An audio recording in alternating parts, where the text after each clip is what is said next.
you get a do-over. You may be in your feelings right now because you don't know what you're gonna do. You've been hit with something out of the blue that you wasn't really expecting. But let me tell you this, what I had to experience is, when my husband died, right? I lost my father when I was 10 years old. And the scary thing about that, losing my dad, I saw the struggles that my mother went through. She borrowing money to pay her rent, and just all kind of dynamics, right? And so he was really the sole breadwinner. But the one thing that we did not have life insurance.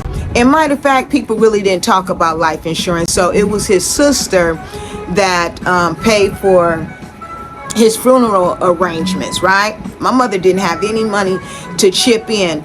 But what I'm saying is, for 23 years of my marriage, I wanted the stability, and I wanted to know that if anything had happened to my husband, that I would be provided for. But during my entire marriage, yes, my husband, he was an entrepreneur when I got with him, which sparked me to want to become an entrepreneur, right?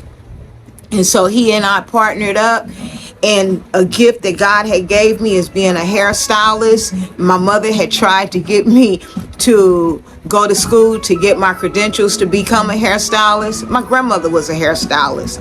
However, it wasn't until I met my husband that I really found my vision. And although the money that he and I made together, and it was good money,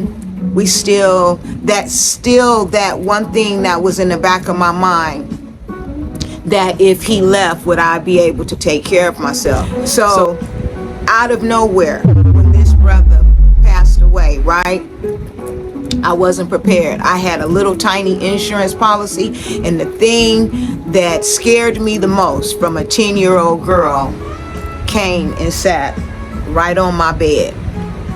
And I believe that sometimes that the fears that we have and that we go through, that is for you.